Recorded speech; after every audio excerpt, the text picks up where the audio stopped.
중고등부 예배를 하나님께 드리시겠습니다. 전능하사 천지를 만드신 하나님 아버지를 내가 믿사오며 그 외아들 우리 주 예수 그리스도를 믿사오니 이는 성령으로 잉태하사 동정녀 마리아에게 낳으시고 본디오 빌라도에게 고난을 받으사 십자가에 못 박혀 죽으시고 장사한 지 사흘 만에 죽은 자 가운데서 다시 살아나시며 하늘에 오르사 전능하신 하나님 우편에 앉아 계시다가 저리로서 산자와 죽은 자를 심판하러 오시리라. 성령을 믿사오며 거룩한 공예와 성도가 서로 교통하는 것과 죄를 사하여 주시는 것과 몸이 다시 사는 것과 영원히 사는 것을 믿사옵나이다. 아멘. 오늘 우리 함께 찬양 드리실 건데요. 우리의 마음을 다하여서 하나님께 찬양을 올려드릴 수 있었으면 좋겠습니다. 이 찬양을 통하여서 우리의 마음 하나님께 올려드리고 하나님께서 주시는 평안, 샬롬이 우리의 삶 가운데 충만하게 해달라고 오늘 찬양을 통해서 하나님께 우리의 마음을 올려드렸으면 좋겠고요. 그러한 마음을 올려드리면서 우리가 하나 되어서 우리의 마음 가운데 하나님을 모셔드리며 한 공동체로서 하나님께 나아갈 수 있게 달라고 오늘 찬양을 통해서 고백할 수 있었으면 좋겠습니다. 내 마음 다해, 내 마음 다해, 주 이름 찬양해, 주 사랑 깊어 말보다 못하네, 주 앞서가며 길을 만드시네, 오직 내 갈망 영원히 주 찬양, 내 맘에 힘이 되신 주, 영원한 빛이 되신 주, 모든 복음이 주의 행하심 찬양해. 주는 위대한 통치자, 내 모든 것 주께 순복해, 내 삶은 주의 불로 채우소서.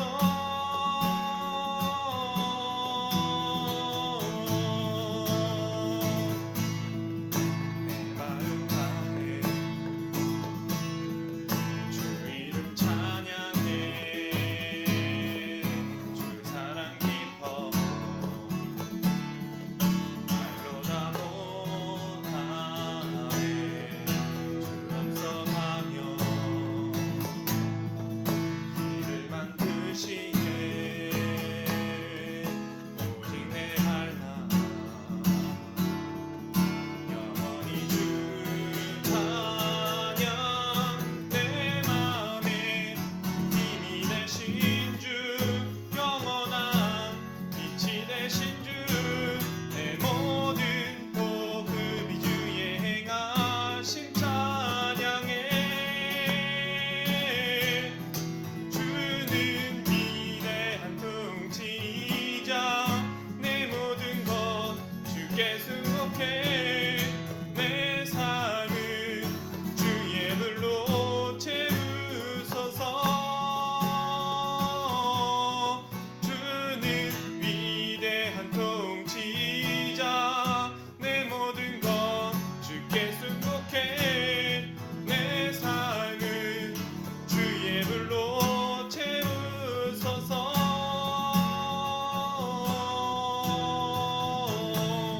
저 바다보다도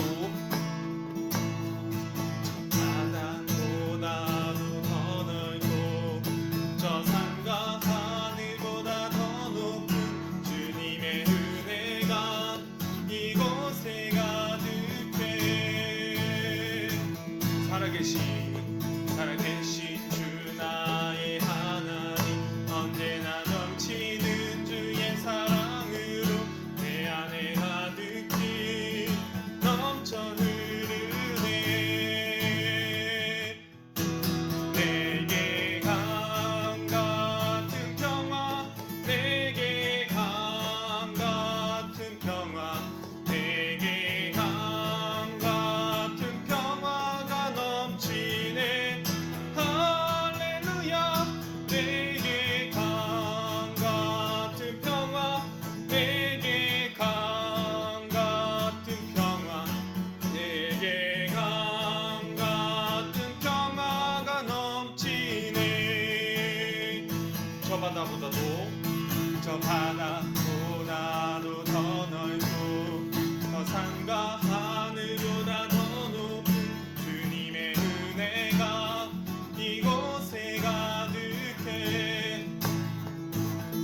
살아계신 주 나의 하나님 언제나 넘치는 주의 사랑으로 내 안에 가득히 넘쳐 흐르네. 내게 바다 같은 사랑 내게 바다 같은 사랑 내게 바다 같은 사랑이 넘치네. 할렐루야. 내게 바다 같은 사랑 내게 바다 같은 사랑 내게 바다 같은 사랑이 넘치네. 내게 샘솟는 내게 샘솟는 기쁨 내게 샘솟는 기쁨 내게 샘솟는 기쁨이 넘치네. 할렐루야. 내게 샘솟는 기쁨 내게 샘솟는 기쁨 내게 샘솟는 기쁨이 넘치네.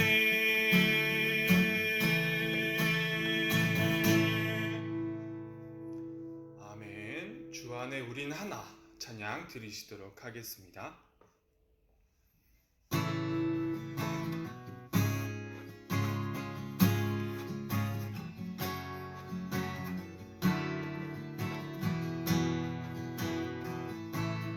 주 안에 우린 하나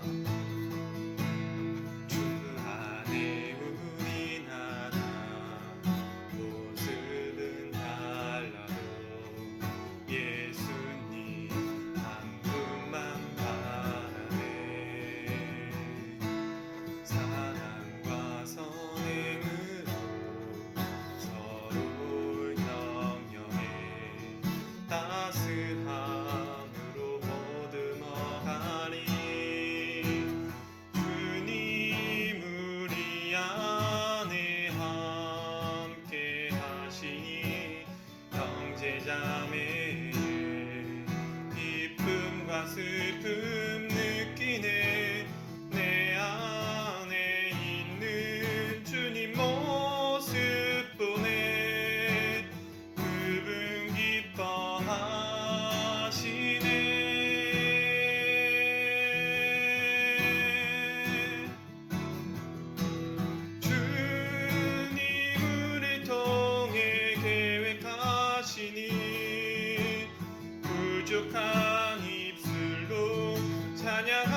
기도드리시겠습니다.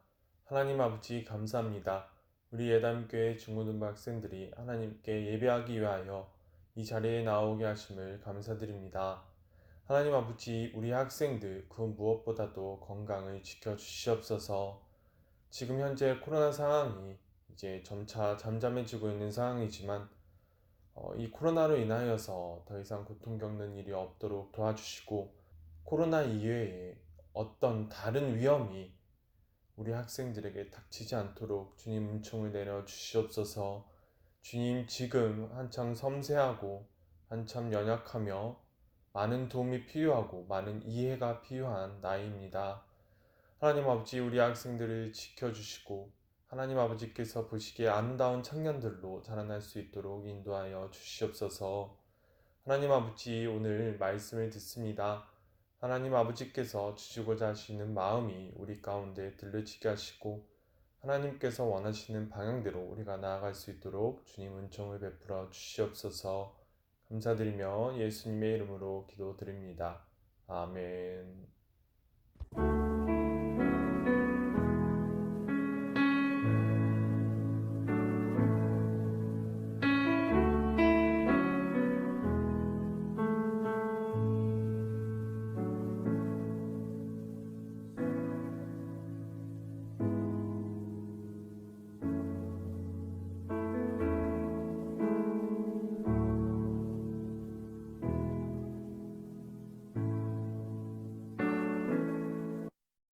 오늘 하나님께서 주신 말씀은 마가복음 6장 30절에서 44절까지의 말씀입니다. 오늘 하나님께서 주신 말씀은 마가복음 6장 30절에서 44절까지의 말씀입니다. 찾으신 줄 알고 봉독해 드리겠습니다. 사도들이 예수께 모여 자기들이 행한 것과 가르친 것을 낱낱이 고하니 이르시되 너희는 따로 한적한 곳에 가서 잠깐 쉬어라 하시니 이는 오고 가는 사람이 많아 음식 먹을 겨를도 없음이라. 이에 배를 타고 따로 한적한 곳에 갈새 그들이 가는 것을 보고 많은 사람이 그들인 줄 안지라. 모든 고을로부터 도보로 그곳에 달려와 그들보다 먼저 갔더라. 예수께서 나오사 큰 무리를 보시고 그 목자 없는 양 같음으로 인하여 불쌍히 여기사 이에 여러 가지로 가르치시더라. 때가 저물어 가매 제자들이 예수께 나와 여짜오되 이곳은 빈 들이요 날도 저물어 가니 무리를 보내어 두루 촌과 마을로 가서 무엇을 사 먹게 하옵소서. 대답하여 이르시되 너희가 먹을 것을 주라 하시니 여짜오되 우리가 가서 200데나리온의 떡을 사다 먹이리이까. 이르시되 너희에게 떡 몇 개나 있는지 가서 보라 하시니 알아보고 이르되 떡 5개와 물고기 2마리가 있더이다 하거늘 제자들에게 명하사 그 모든 사람으로 떼를 지어 푸른 잔디 위에 앉게 하시니 때로 100명씩 또는 50명씩 앉은지라. 예수께서 떡 5개와 물고기 2마리를 가지사 하늘을 우러러 축사하시고 떡을 떼어 제자들에게 주어 사람들에게 나누어 주게 하시고 또 물고기 2마리도 모든 사람에게 나누시매 다 배불리 먹고 남은 떡 조각과 물고기를 12바구니에 차게 거두었으며 떡을 먹은 남자는 5,000명이었더라. 아멘. 안녕하세요. 예담교회 중고등부 여러분, 오늘 예배하러 오신 여러분을 환영합니다. 여러분, 오늘의 말씀은 예수님께서 떡 5덩이와 물고기 2마리로 남자만 5,000명이 넘는 인원을 먹이셨던 오병이어의 기적의 그 본문을 오늘 볼 거예요. 오늘 본문을 통하여서 하나님께서 우리에게 주시고자 하시는 메시지가 무엇인지 최선을 다해서 알아보도록 하겠습니다. 여러분 오늘 말씀에서 이제 처음 구절인 30절에서 제자들이 이제 자신들이 한 일과 가르친 것을 예수님께 고했다고 나와 있지요. 여러분 이것은 6장 초반부에서 이제 예수님께서 제자들에게 권능을 주시고 제자들이 이제 나가서 복음을 전파하고 많은 귀신을 쫓아내며 병자를 고치는 그러한 사역을 한 것을 말을 한 것입니다. 예수님의 제자들은 이 모든 사역을 마친 후에 예수님께 돌아와서 그들에게 이제 자신들에게 어떤 일들이 있었는지를 이제 보고를 했는데요. 그 다음에 있었던 사건이 바로 이 오병이어의 기적이었습니다. 여러분, 제자들이 예수님께 돌아온 후에 이제 예수님께서는 그들과 함께 배를 타고 이제 한적한 곳에 가서 잠시 쉴 기회를 얻고자 하셨어요. 왜냐하면 사람들이 계속 모여들어서 무엇인가를 먹을 틈도 없었기 때문입니다. 그런데 이제 예수님께서 배를 타고 가시는데 사람들은 이제 예수님께서 어디로 가신다라는 그러한 소식을 듣자마자 도보로 예수님보다 먼저 뛰어가서 도착해 있는 상태였어요. 예수님께서 배에서 내리셨을 때 예수님을 기다리고 있는 군중들이 너무나 많이 있었습니다. 예수님께서는 그 군중들을 불쌍히 여기셔서 그들에게 많은 것들을 가르치셨어요. 예수님께서 그들에게 많은 것들을 가르치시고 계신데 이제 날이 저물었습니다. 여러분, 날이 저물면 어떠한 일이 필요한가요? 바로 잘 곳이 필요하고 그리고 먹을 곳이 필요하겠지요. 여러분, 예수님께서 군중들을 가르치시고 계실 때 제자들이 예수님께 나와 이렇게 요청했습니다. 지금 그들이 있는 곳은 빈들이고 날도 저물어가니 군중들을 농가나 마을로 보내서 음식을 사 먹게 하자는 그러한 요청이었어요. 그런데 예수님께서 그들에게 말씀하셨습니다. 너희가 먹을 것을 주어라. 여러분, 지금 나중에 나오는 이 숫자를 보면요, 남자만 5천 명이라고 나와 있는데요. 이 남자만 5천 명이라는 숫자는 우리가 상상할 수 없을 정도로 큰 숫자입니다. 남자만 5천 명이라는 것은 여성과 아이를 전부 합치면 적어도 그 배 정도는 될 것이기 때문이지요. 그런데 예수님께서는 그들에게 너희가 먹을 것을 주어라 이렇게 말씀하셨습니다. 그러자 제자들은 곧바로 대답하십니다. 우리가 가서 200데나리온의 떡을 사서 그들을 먹이라는 말씀이십니까? 이렇게 되물어요. 그러니까 지금 제자들은 예수님께 우리가 돈이 어디 있어서 저 사람들을 먹일 수 있겠습니까? 이렇게 묻는 거예요. 여러분, 이 대답을 들으신 예수님께서 제자들에게 말씀하십니다.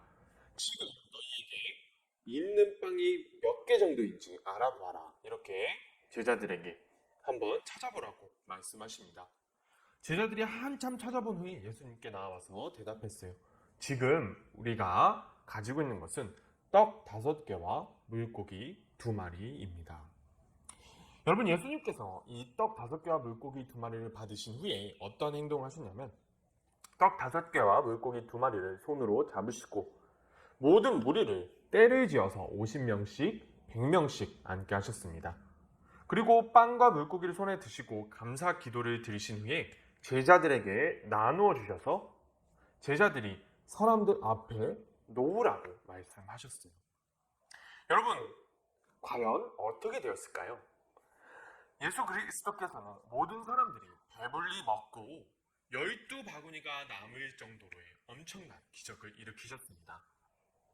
여러분, 오늘 말씀의 내용은 여러분들이 이해하기 쉬운 말씀이고 예수님께서 행하신 기적들 가운데에서도 가장 유명한 것이기 때문에 우리가 어떠한 의미를 가지고 있는지 잘 알 수 있어요. 그렇다면 오늘 하나님께서 오늘 말씀을 통하여서 전도사님에게 주신 의미를 전도사님이 오늘은 여러분들께 한번 말씀드리고 싶습니다. 전도사님의 어떤 개인적인 의미이고 이 부분에 대한 성경 해석이 옳지만 오늘은 다른 각도로 이 본문을 한번 보았으면 좋겠다는 그런 생각으로 오늘 말씀을 전할게요. 여러분, 전도사님은 오늘 말씀에서 주목해야 되는 부분이 바로 34절의 말씀이라고 생각합니다. 왜냐하면 예수 그리스도께서 큰 무리를 보시고 목자 없는 양 같아서 불쌍히 여기셨다라고 말씀하셨지요. 여러분, 전도사님은 여기서 위화감을 느꼈습니다.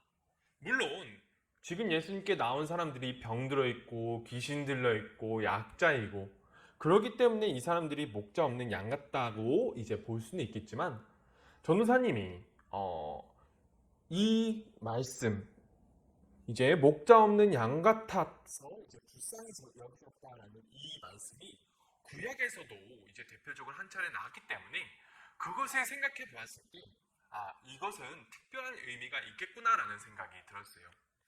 여러분, 왜냐면 이 부분이 구약에서 나온 부분이 어떤 부분이냐면 민수기 말씀인데요. 바로 모세가 하나님께 이스라엘을 이끌 지도자를 지금 뽑아달라고 요청한 구절이었어요. 그리고 정말로 특이하게도 모세가 하나님께 이스라엘 백성들이 목자 없는 양 같아서 불쌍히 여김을 받지 않게 해주십시오라고 말을 하면서 하나님께 요청하자 하나님께서 뽑으신 지도자의 이름이 바로 여호수아입니다. 여러분, 그런데 오늘 예수님께서는 예수라는 이름을 갖고 계시는데요. 이 예수라는 이름은 헬라어적인 발음이고요. 히브리어로 이 예수라는 이름을 쓰면 바로 여호수아라는 이름입니다. 여러분, 여호수아라는 이름의 뜻은 무엇이냐면 여호와의 구원이에요. 여러분, 구약에서 이 말씀을 떼어왔는데 하나님께서 이제 모세, 하나님의 지도자가 이제 가나안 땅에 들어가지 못해서 이제 가나안 땅에 들어가기 직전 광야에서 묻히게 생겼는데 이제 들어가지 못하는 상황 가운데 하나님께 하나님, 우리를 대신해서 저를 대신해서 이 이스라엘을 이끌 지도자를 우리에게 주십시오라고 간청을 하자 여호와의 구원이라는 이름을 가졌던 여호수아가 다음 지도자로 뽑혔지요. 여러분, 오늘 말씀 똑같은 이름 여호수아라는 이름을 가지신 예수님께서 이 목자 없는 백성들을 불쌍히 여기시는 모습이 보이는 것입니다. 여러분, 그렇다면 오늘 말씀에서 예수님 이전에 어떠한 일이 있었기에 오늘 본문 이전에 어떠한 일이 있었기에 이러한 표현이 나왔던 것일까요? 여러분, 전도사님이 의도적으로 이제 6장 초반부만 말씀드리고 그 뒷부분을 말씀드리지 않았는데요. 그 뒷부분이 어떤 내용이 나오냐면 바로 헤롯이 세례 요한을 칼로 죽인 사건이 나옵니다. 여러분, 예수님께서 제자들을 보내셔서 많은 기적들을 일으키게 하시자 그 소문을 들었던 헤롯 왕이 이제 자기 스스로 두려움을 느끼기 시작했습니다. 이 헤롯 왕은 유대인이 아니었고요. 에돔 족속 에서의 후손이었기 때문에 제대로 인정을 받지 못하고 있는 가운데였지만 그 당시 유대인 종교 지도자들과 결탁을 해서 왕의 자리를 유지하고 있던 사람이었습니다. 그런데 이 사람이 왜 예수님께서 이렇게 많은 기적들을 일으키고 계신다는 것에 대해서 두려움을 느꼈냐면 바로 세례 요한의 목을 자신이 베었는데 그 세례 요한이 이 예수라는 사람으로 다시 살아나서 지금 이러한 기적들을 일으키고 있다고 믿었기 때문이죠. 여러분, 이 헤롯이 세례 요한의 목을 왜 베었냐면요. 바로 자신의 위신과 권력욕을 위해서 세례 요한의 목을 베었습니다. 헤롯이 이제 세례 요한을 어떻게 대했냐면요. 세례 요한이 하나님의 선지자로서 예수님의 길을 얘기하고 그 당시에 바리새인들과 서기관들에 대하여서 잘못된 것을 선포하며 올바로 이제 말씀을 선포하고 이 헤롯을 많이 비판을 했습니다. 그렇지만 이 헤롯은 그러한 자신을 비판하는 세례 요한을 이제 싫어하기도 했지만 그가 의로운 사람이고 그가 자신에게 어떤 올바른 이제 말을 해줄 수 있는 거룩한 사람이라는 것을 알았기 때문에 미워하면서도 가까이 했어요. 그런데 이 세례 요한이 한번 어떤 이야기를 했냐면 이제 이 헤롯이라는 사람이 자신의 친동생의 아내를 빼앗은 일이 있었습니다. 그러자 이 세례 요한이 그 사건을 엄청나게 강력하게 비판을 했어요.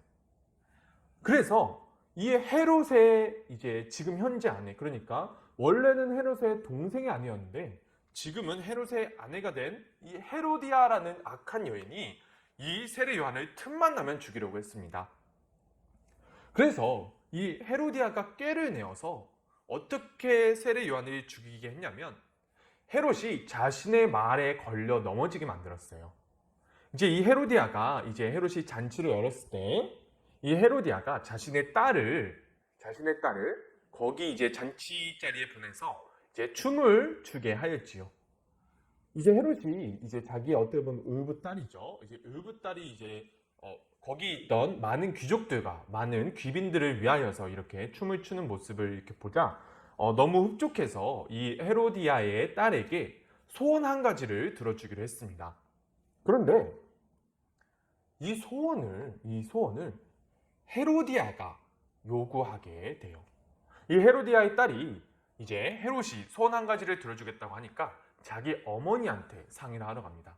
그러자 이 헤로디아는 딸에게 이런 소원을 빌라고 해요. 바로 세례 요한의 목을 베어서 쟁반에 올려서 주십시오라는 소원을 빌라고 합니다. 여러분, 헤롯이 이 소원을 딱 들었을 때 매우 근심했습니다. 그러나 그 자리에 있던 귀빈들과 자신이 뱉은 말, 그러니까 자신의 위신 때문에 하나님의 선지자의 목을 베어버렸어요. 여러분, 하나님의 선지자의 목이 한낱 유대인도 아닌 이방인이 와서 차지하고 있는 권력자의 기분에 위신에 따라서 목이 베어지는 그런 사회. 여러분, 그러한 사회가 바로 예수님 당시의 사회였습니다. 여러분, 이제 예수님께 이 큰 무리들이 왜 나왔는지를 알아볼게요. 여러분, 이 사람들이 단지 예수님께 나온 이유가 병을 고치기 위함이고 귀신을 이제 내쫓기 위해서, 그런 이유가 분명히 있었을 것입니다. 그렇지만 전도사님은 이렇게 생각해요. 하나님께서 보내주신 지도자를 한낱 왕의 기분과 위신에 따라서 목이 베어지는 그런 사회, 옳은 것을 옳다고 말하자 생매장 당해버리는 그러한 사회, 옳고 그름이 권력자의 옳고 그름에 의해서 결정되는 그러한 사회에서 낭망하여서 방황하던 사람들이 하나님께서 보내주신 지도자를 잃고 이제 그 사람이 하나님의 아들이라고 일컬었던 마지막 남은 제대로 된 선지자 예수님을 찾아온 것이라고 전도사님은 생각합니다. 여러분, 이 오병이어 사건은 분명히 은혜의 말씀이에요. 예수 그리스도께서 하나님의 아들로서 그 전지전능한 능력을 발휘하셔서 5천 명이나 되는 남자와 셀 수 없을 정도의 많은 인원들을 먹이셨습니다. 여러분, 그러나 우리가 생각해 봅시다. 그렇다면 그들에게 예수님께서 먹을 것을 주신다는 얘기는 그들에게 먹을 것이 없다는 이야기지요. 여러분, 제자들이 그 수많은 사람들 중에서 먹을 것을 찾았는데 떡 5개와 물고기 2마리밖에 없다. 물론 이 부분에 대하여서 이제 자기가 먹을 것밖에 없으므로 그것을 줄 수 없었다, 이렇게 추론할 수도 있겠지만 전도사님은 그렇게 추론하고 싶지는 않습니다. 왜냐하면 그들에게 충분한 돈이, 그들 가운데 충분한 소유가 있었다면 그들이 예수님께서 주신 떡 5개와 물고기 2마리를 기다릴 필요가 없지요. 예수님께서도 그들이 충분히 생활할 수 있는 그러한 사회 계층이 있었다면 예수 그리스도께서 그들이 마을에 가서 사 먹는 것을 반대하실 이유가 없습니다. 그런데 그리스도께서는 그들에게 먹을 것을 주라고 하셨지요. 여러분, 지금 그 당시에 남자만 5천 명이었다라는 이 말씀이 예수님께서 먹이신 인원이 얼마나 많은지 그것에만 초점이 맞춰져 있는데요. 여러분, 고대 사회에 남자가 5천 명이나 있는데 그 사람들이 안식일도 아니고 일을 해야 될 시기에 지금 거기서 예수님의 말씀을 듣고 있다? 여러분, 지금 이 사회는 남자가 일을 할 수 없는 사회인 거예요. 남자가 일자리가 없어서 예수님께 나와서 말씀을 들을 수밖에 없는 사회입니다. 권력자가 자신의 옳고 그름으로 인하여서 하나님의 선지자의 목을 자를 수 있는 사회. 그 어떤 사람도 이 세례 요한이 하나님의 선지자라는 것을, 그리고 그 왕조차도 하나님의 선지자라는 것을 인정했는데 왕의 기분에 따라서 목이 잘려버리는 사회. 여러분, 그 사회는 약자에게 너무나 악하고 너무나 핍박이 심한 사회라는 것을 이 숫자를 통해서 전도사님은 알 수 있다고 생각합니다. 여러분, 이 사회는 지금 정의와 공의가 사라져버린 가운데 왕의 기분에 따라서, 권력자의 기분에 따라서 사람이 살고 죽는, 그리고 그러한 문화가 사회 전체를 억누르고 있는 그러한 사회였다고 전도사님은 오늘 말씀을 통하여서 여러분들께 말씀을 드리고 싶어요. 여러분, 그렇다면 예수님께서 이 오병이어 사건을 통하여서 그들을 먹이신 것이 어떤 의미가 있을까요? 전도사님은 이 오병이어 사건을 통하여서 예수 그리스도께서 그들을 먹이신 것은 그들의 마음을 위로하시기 위해서라고 전도사님은 생각합니다. 전도사님은 예수 그리스도께서 하나님의 아들로서 그들을 먹이시고 그들의 마음을 위로하시며 이제 올바로 된 말씀 해석을 그들에게 선포하심으로 하나님 나라의 본뜻을 보이시려고 하셨던 거예요. 여러분, 전도사님이 이제 여러분들께 이제 구약의 말씀을 해석하는 데에 있어서 예수님의 말씀을 근거로 많이 들었지요. 그리고 전도사님이 가장 많이 예수님의 말씀 중에서 근거로 들었던 본문이 바로 고르반에 대한 성경 해석입니다. 여러분, 이 고르반이라는 것은 부모에게 마땅히 들여서 봉양해야 될 것을 하나님께 들었다고 선언해버리고 뒤에서 자신의 마음대로 써버리는 그러한 부모 공경을 무력화시키는 그러한 장로의 유전이었고 그들이 옳다고 말하는 그러한 악습이었지요. 예수 그리스도께서는 그 고르반에 대하여서 이렇게 말씀하십니다. 너희가 너희의 전통으로 하나님의 말씀을 폐하고 있다. 전도사님이 이것에 대해서 이렇게 말씀드렸지요. 그 어떤 이유로도 그 어떤 전통과 그 어떤 법으로도 심지어 하나님의 율법으로라도 하나님께서 명령하신 10계명 중에 부모 공경을 무력화시킬 수 있는 율법은 없다라고 전도사님이 여러분들께 말씀을 드렸습니다. 그러면 그 고르반에 대한 성경 해석이 도대체 언제 나올까요? 여러분, 오늘 본문 다음 장 7장에 나옵니다. 여러분, 오늘 그리스도께서는 말씀하시는 것입니다. 하나님의 선지자가 있음에도 불구하고 그 선지자를 인간 권력자의 마음대로 죽일 수 있는 사회, 그러한 일이 벌어졌는데도 아무런 일이 생기지 않는 사회, 그 어떤 통곡도, 그 나라 가운데 그 어떤 수치심도 발견되어지지 않는 그러한 악한 세대 가운데 예수 그리스도께서 이제 선포하시는 것입니다. 너희의 성경 해석과 너희가 지금 살아가고 있는 이 사회는 잘못되었다고 말씀하시는 거예요. 여러분, 오늘 이 말씀 우리 세대에 가져오면 어떻게 될까요? 여러분, 우리는 지금 현재 나의 옳고 그름이 곧 진리라고 말하는 사회에서 그렇게 살고 있습니다. 이 세상의 기준이 말하는 옳고 그름이 인간을 행복으로 이끄는 길이라고 말하고 있는 그러한 사회 가운데서 우리가 살고 있습니다. 여러분, 우리는 그러한 사회 가운데 살아가야 하며 그 사회 가운데서도 그것이 아니라고 오직 하나님만이 주시기를 원하셨던 그 안식, 하나님의 말씀 가운데서 선포하시는 선과 악, 그러한 것을 통하여서 우리가 실현해낼 진정한 행복을 우리가 이 사회 가운데 퍼뜨려 나갈 수 있어야 되는 것입니다. 그리고 이 세상의 기준이 말하는 옳고 그름, 그것에 의하여서 상처받고 고통받았던 사람들을 우리가 품어주며 그들과 함께 그리스도께서 삶으로 보여주셨던 하나님의 선과 악의 기준으로 이 땅을 살아가야 되는 것입니다. 여러분, 전도사님은 이렇게 생각합니다. 우리가 그러한 길을 갈 때 예수 그리스도께서 이렇게 말씀하신다고 생각합니다. 내가 너희의 먹거리를 책임질 것이다. 너가 하나님을 믿느냐?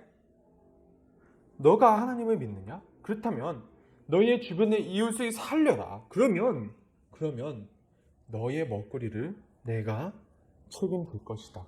계산하지 말고 합리라는 이름으로 생각하지 마라. 그 합리라는 이름 가운데 어떠한 생각이 너희의 가치관을 지배하고 있는지 너가 기억해봐라. 너가 생각해봐라. 그 합리적이라는 그 생각 안에 있는 것은 내가 많이 가져야만이 행복을 누릴 수 있다는 그러한 가치관이 그 합리라는 이름 가운데 숨겨져 있습니다. 제자들이 200데나리온을 말했지요. 여러분, 제자들이 그런 돈이 우리가 어디 있어서 이 사람들을 먹일 수 있습니까? 이렇게 얘기를 하는데 예수 그리스도께서 이들을 먹이시라고 하시는 것은 그들에게, 제자들에게 사고의 전환을 원하셨기 때문이에요. 그들이 지금 여기 이 자리에 왜 왔고 왜 예수님의 말씀을 들으며 왜 그들에게 먹을 것이 없는지, 그들에게 하나님께서는 어떠한 눈으로 그들을 바라보실지에 대하여서 예수 그리스도께서는 제자들에게 그들을 먹일 방법을 찾아보라고 하신 것입니다. 그렇지만 제자들은 아직까지 율법학자들, 그때 당시에 어떠한 합리적인 생각으로, 합리적인 의견으로 돈이 어디 있어서 그들을 먹이겠습니까? 그들이 각자 알아서 하게 하십시오. 이렇게 말을 하는 것입니다. 사랑하는 여러분, 그리스도께서는 우리에게 오늘 말씀하십니다. 너희 사회 가운데 지금 너희가 옳고 그름, 너희가 원하는 행복이 무엇이냐? 너희가 지금 너희 마음속에 품고 있는 행복의 기준이 무엇이냐? 너희가 무엇을 얻으면 행복할 것 같냐? 오늘 본문을 통하여서 예수 그리스도께서 우리에게 그것을 선포해 주시고 계시다고 전도사님은 생각합니다. 사랑하는 여러분, 오늘 우리가 우리 마음 가운데 이러한 기도를 할 수 있었으면 좋겠습니다. 그리스도께서 우리에게 보여주시는 삶을 우리가 잘 모를지라도 우리가 이 세상이 말하는 옳고 그름의 기준이 아니라 하나님께서 말씀하신 옳고 그름의 기준, 사람을 살리라는 것, 사람을 살리는 기준으로 우리가 우리의 가치관을 새롭게 정돈할 때 예수 그리스도께서 그 많은 사람들에게 떡을 주라라고 하는 말씀에 대하여서 그리스도께 이렇게 답변할 수 있을 것입니다.